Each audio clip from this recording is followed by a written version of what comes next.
At the end of the first half, Miami has the ball.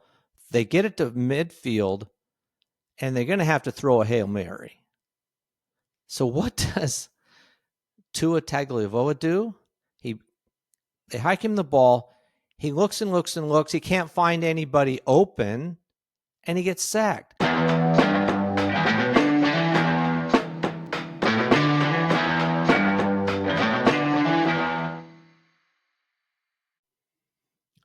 Welcome to Just the Stats NFL Top 10's for Friday. Welcome to Just the Stats. This is Ernie Jennings, your host. And today we'll look back at that Thursday night game. Wasn't much of a game, but we'll talk about that a little bit.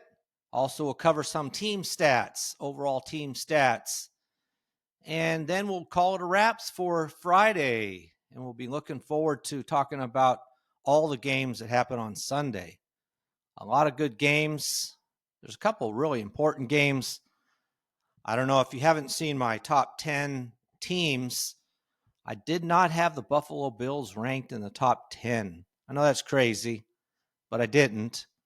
They haven't beaten a winning team so far this season. So I do believe if they can win this game coming up, then they have a chance to jump in the top 10, of course.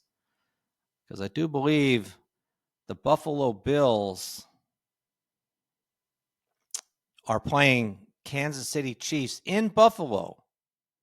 So if they win that game, obviously they deserve to be in the top 10. They probably do already, but like I said in that podcast about the top 10 teams, I put them in there initially.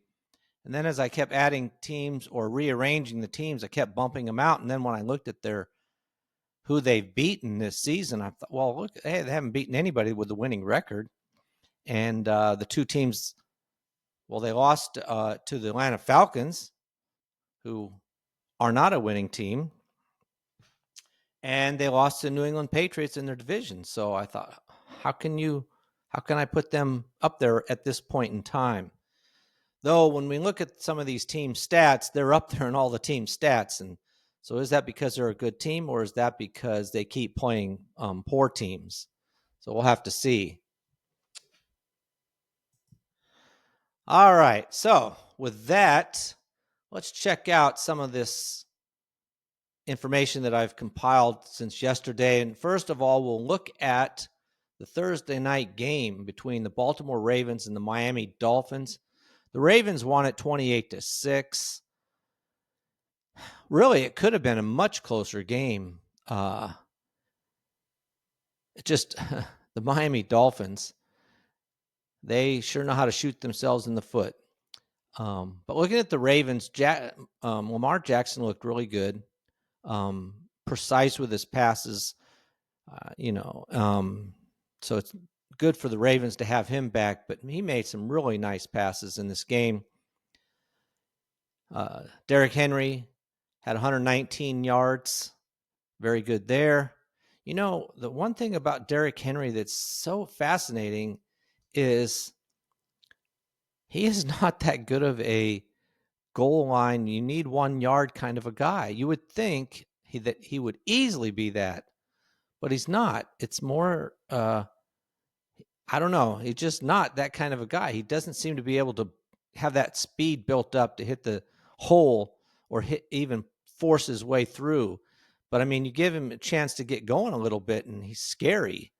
But just needing a yard, he just can't do it. And he didn't do it yesterday really either. But then he would pull off, 10-yard runs and stuff around the end. But good for them. When they're winning, and you got Jackson and Henry playing, you got a winning combination there. It's just when Henry can run and have the opportunities, he rushed 19 times, I believe it was. It just is so good for the offense. And then that just opens up the field with, Andrews and Zay Flowers and so forth. But this game here was lost by the Dolphins just by mistakes. just unbelievable. Because when you look at the numbers, the Ravens, in the Dolphins, Ravens had 18 first downs, the Dolphins had 17. Total yards, Baltimore 338, Miami 332. It's very close. Time of possession, the Baltimore had a little bit more, just under 32 minutes to just over 28, but still that's fairly close. The key to me in this game was turnovers and missed field goal, because the Miami Dolphins were moving it down the field and then they would fumble it. Twice they fumbled it, then they had an interception. They just could not get it together, and they had a field goal they missed as well. So that's a lot of points that were left there that would have made this game a much closer game. And then one other thing that just irks me is at the end of the first half, Miami has the ball. They get it to midfield, and they're going to have to throw a Hail Mary. So what does Tua Tagovailoa do? They hike him the ball. He looks and looks and looks. He can't find anybody open, and he gets sacked. Just throw the ball. It doesn't matter. You just throw it as far as you can. You hope that your guy catches it. Maybe you get a pass interference. But to not throw it, what does it matter if somebody intercepts it at the goal line? They're not going to run it back 100 yards. That's so unlikely. It's just as likely that you're going to, when you're getting sacked, you fumble it. So just, why take a sack? Just throw the ball and see what happens. I couldn't believe it. I don't know what he was looking for. You're not going to find an open guy wide open in the end zone when, 9 defensive players, 8-9 defensive players are down in the end zone waiting for you. So it was just, that was a wasted opportunity. It's just an incomplete pass or intercepted, but you never know. If you don't throw it, you never know. So anyway, that game, every time it looked like Miami might have a chance, they blew it. And it really honestly wasn't the Ravens stopping them. It was just the Dolphins stopping them. Like I said, fumbling the ball, in the red zone twice, and then having interception as well, and then missing a field goal. All those are all points, possible points they could have had right there that could have made this a much more interesting game. Now, Baltimore could have scored maybe more than 28 as well if they really wanted to. So you never know. But like I said, the Dolphins, and you could see it on the coach's face. If you watch the game, he's having a hard time with this team. All right. So now let's look at some of the numbers come out of that game. And this is the Ravens here. And if you're watching this on YouTube, I'll have charts up when I do post this on YouTube. But Mark Andrews is already moving up the list. He's number 3 all time in receptions for the Ravens. And he only needs 11 more receptions to tie Derek Mason for first, and 12, obviously, to become the all-time leader there. He's already the all-time leader in touchdown receptions. But Zay Flowers had been sitting at number 11. He had 192 receptions, and Steve Smith Sr. and Marquise Brown both had 195. So in this game, Zay Flowers had 5 receptions. He's now got 197, which puts him into 9th all-time by himself.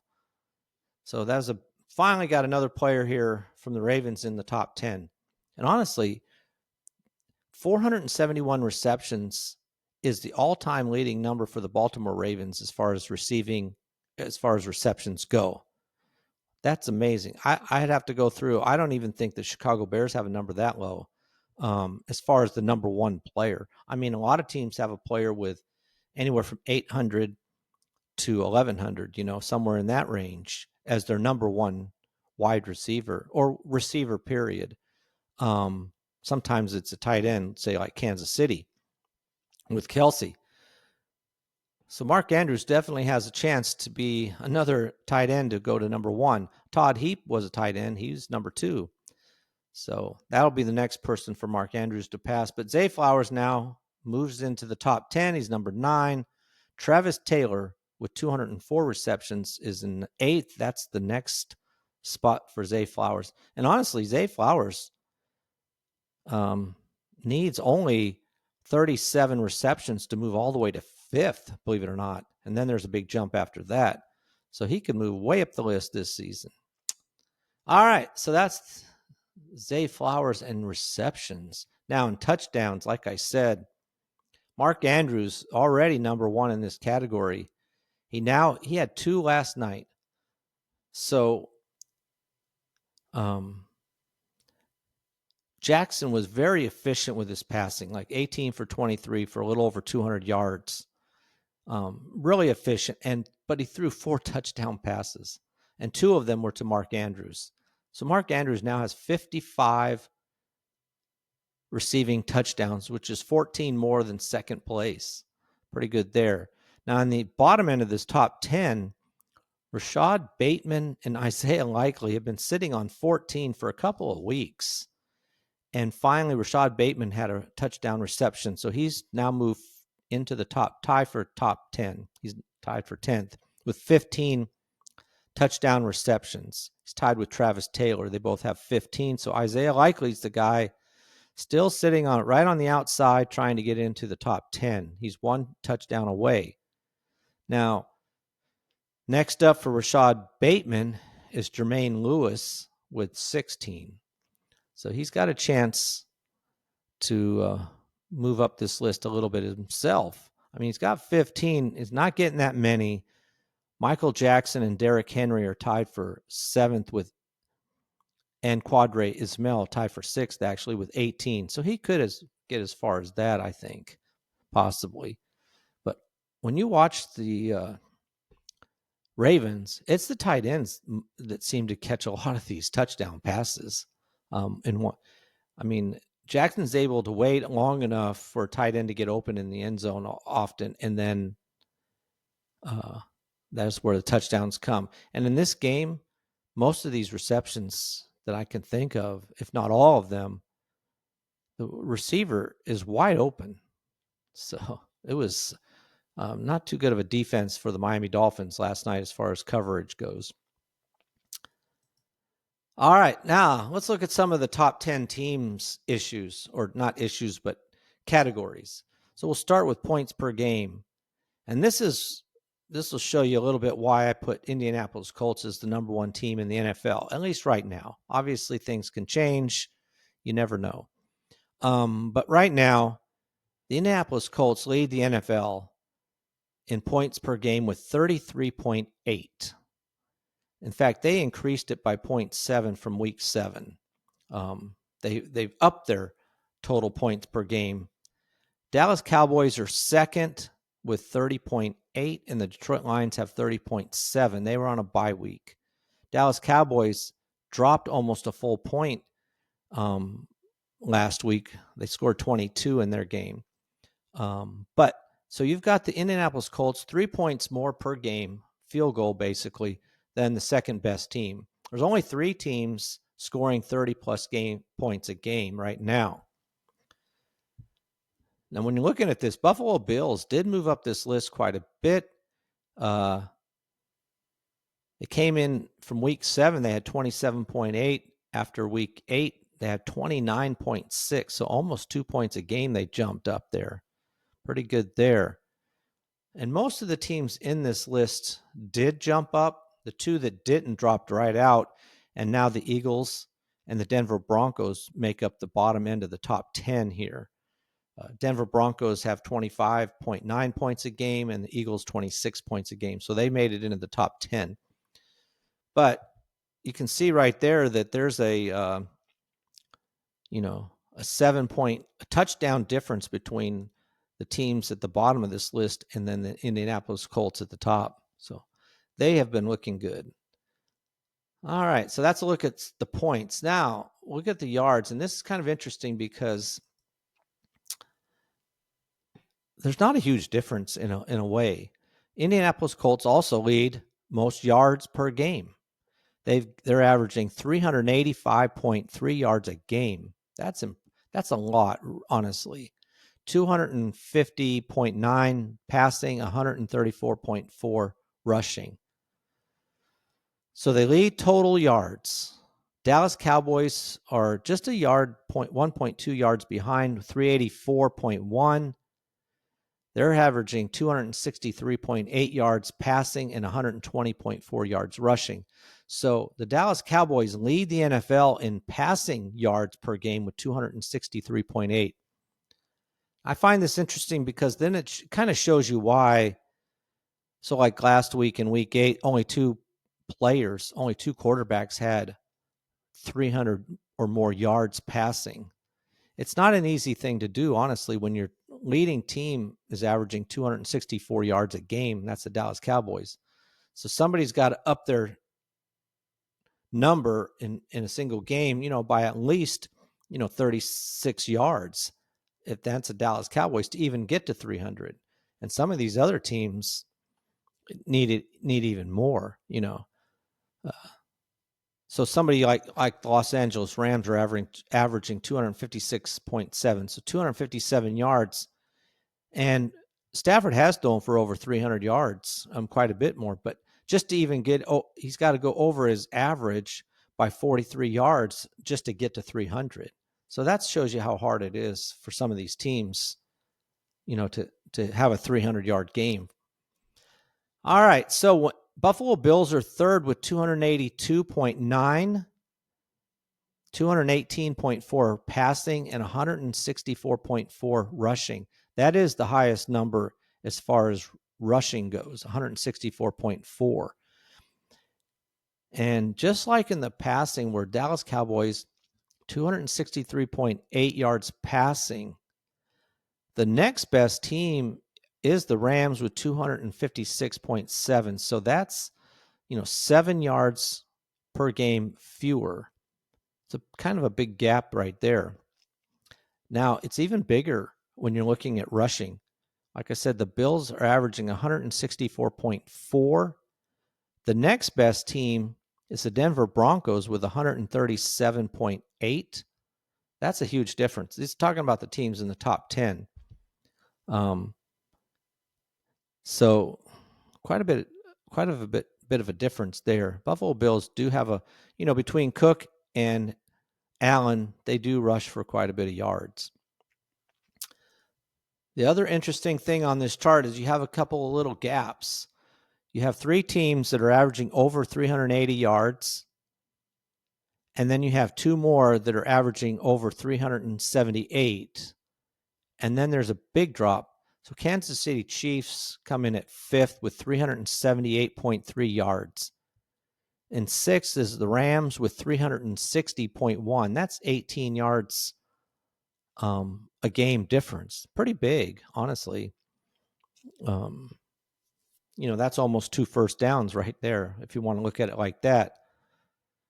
And then at the bottom of the list, New England Patriots, 353.1 yards total.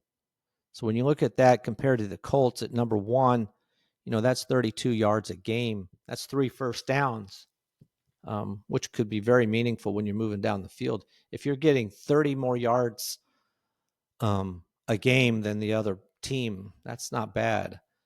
But it's also kind of interesting that how close these numbers are, honestly.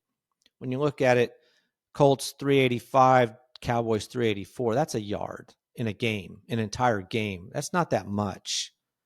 But when you look at it and you compare it to, how it translates into points, it's almost immediate, the similar. I mean, you got the Colts and the Cowboys leading in yards per game and leading in points per game.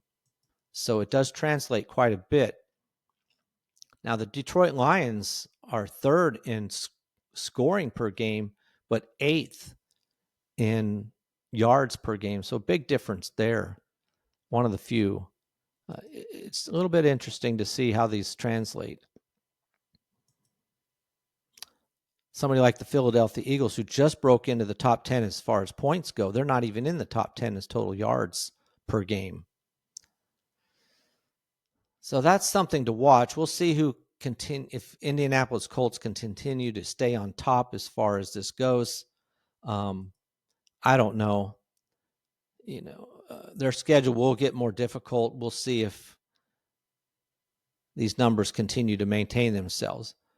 But when they're scoring 33 points a game, and we'll look at this coming up here, that's a lot of points a game. And you can talk about who they're playing, and we'll look at that in just a second and see how it translates. Now, points allowed per game. Houston Texans, 14.7 points a game. This is after week 8. They had a bye week, so their number stayed the same. The Kansas City Chiefs were third. They moved to second. They had, after week 7, they were at 17.7. After week 8, they dropped down to 16.4. And that's because they beat the hapless Raiders, who did not even score a point. That's definitely going to help your points allowed per game. The Rams, who did not play as well, they're at 16.7. And then there's a little bit of a drop to the New England Patriots, 18.3. They had been at 19. They dropped down to 18.3. So that's impressive. You've got now 7 teams that allow less than 20 points a game.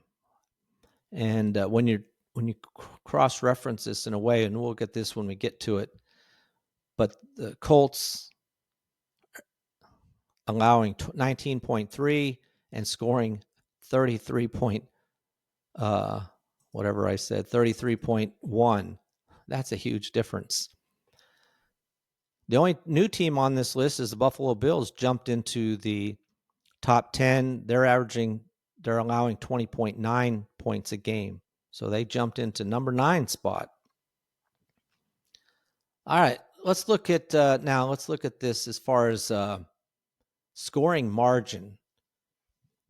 And you can't criticize the Colts because they're playing weak teams and they're winning. That they should win those games, obviously.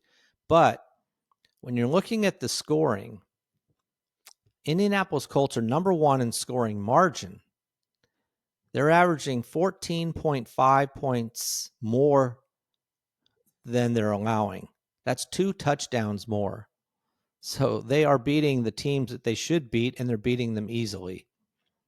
Now, the Kansas City Chiefs jumped from 8.9 points scoring margin to 10.4, and that's because they crushed the Raiders, like I said, who did not even score. So that easily helped them jump their margin up. They're the only 2 teams averaging,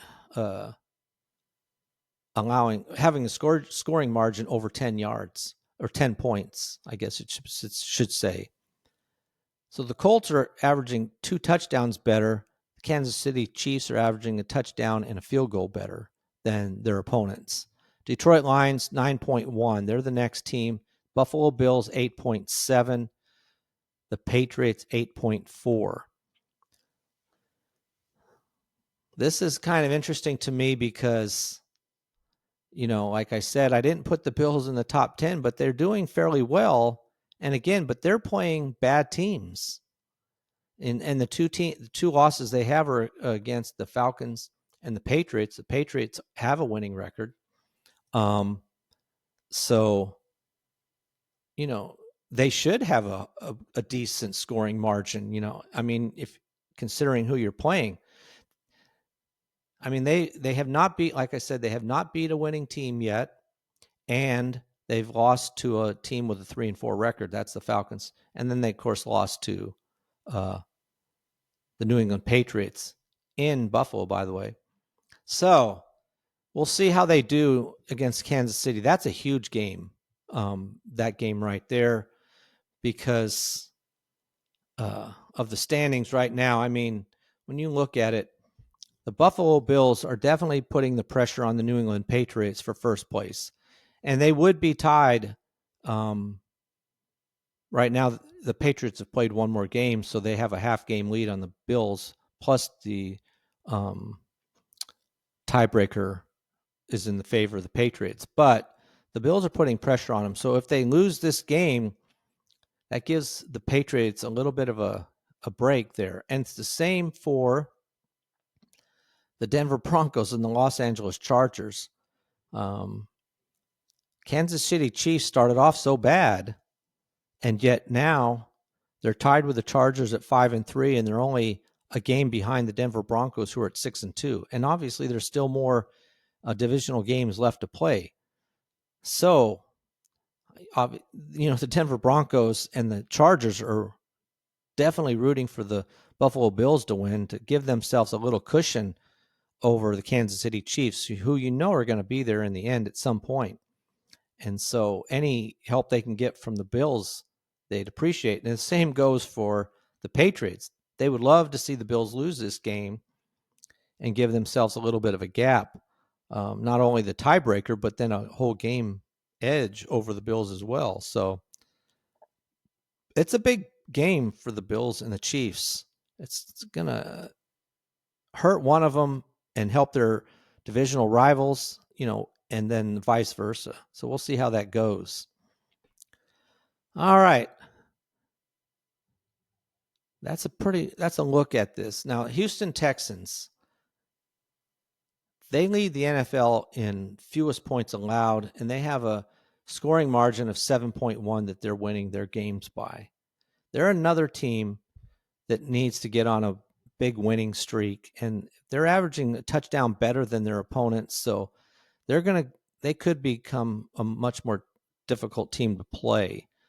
But unlike the Bills and the Chiefs, who are trying to catch their first place opponents, the Houston Texans have to get past the Jaguars and the Colts have a 4-game lead, I guess a 3.5-game lead over the Houston Texans. That's a huge lead for Houston Texans to overcome. It's not going to be easy for them. So they definitely need to continue to win. But with a 7-point scoring margin, it's a good team. Their defense is good, and if they get their offense going, they could be a really difficult team to play. Now, all these teams on this list are good teams. The top 10 teams. The Packers are at the number 10. They have a scoring margin of plus 6.1. Every one of these teams, except for Houston, is right up there near the top of their division. So we'll have to see how it goes as the season goes on. All right, let's look at penalties. Well, the fewest penalties allowed are by the Rams. They've only allowed 38. Now, that's in 7 games, though. Cincinnati Bengals, 40, and the Falcons, 41. Those teams have had 7 games. The Steelers, 42. So the bottom of this list, like I said, the Rams with 38, the Bengals with 40. Now, when you're looking at the top of this list, the Denver Broncos have the most penalties, 68. Now, they've played 8 games. Dallas Cowboys, 8 games. They have 67. The Jaguars are third with 65, but they've only played 7 games. So it's very likely when they play 8 games, they will be the number 1 team as far as most penalties that they're getting on themselves. It's just been a kind of a disaster the last couple of weeks for them. There's only 2 teams, the Jacksonville Jaguars with 65 penalties and the Chicago Bears with 64 in the top 10 who've played only 7 games versus the rest of the top 10 who have played 8 games. So they're able to make it in the top 10 with 1 fewer game. That's not a good recipe to continue to win with. And then one last category that we're looking at as far as teams go, which kind of helps you see whether a team can win or not, and that's turnover differential. Chicago Bears have a plus 10 in this category. They've had 16 takeaways to 6 giveaways. Big difference. Now, the Jaguars had jumped out in the first 5 games and had the lead here, but since then they haven't done anything as far as taking away the ball. But they're still at plus 8, and they have 14 takeaways against 6 giveaways. Colts, again, here's another reason why they're up there. Plus 8 in differential, 12 takeaways, only 4 giveaways. Now, the Kansas City Chiefs had looked pretty good, but then they had a couple of interceptions. They're at +5. Tampa Bay's +7. The Lions +6. Like I said, every team, again, except for the Houston Texans, they're quite an anomaly because their record is a losing record, but they're up there in, scoring margin, best defense, points allowed. They have a positive turnover differential, and yet they have a losing record at this point in time. All right. Well, that's a look at some of the best teams. We'll see if the Chicago Bears can stay at the top of this list in turnover differential in their game. And same with the Jaguars. They're getting their best defensive player back, I think, which should help them. And hopefully the Oakland Raiders, I say Oakland, boy, that ages me. The Las Vegas Raiders put the same type of numbers up they put against the Kansas City Chiefs when they play the Raiders this Sunday. All right, well, that's a wrap looking at some of the teams and the Thursday night game. Appreciate you listening. You can find this podcast on YouTube at Just the Stats NFL. Like I said, there'll be charts up here of all these things we talked about today. Please like and subscribe to this podcast. You can also, if you're just going to listen to the audio version, you can find it on YouTube or on Spotify, Apple, whatever outlet you use. And appreciate you listening again. As I said, hope you enjoy your football Sunday and Monday and your team wins, whoever that may be. All right, so until next time, that is a wrap for this episode of Just the Stats NFL Top 10s for Friday.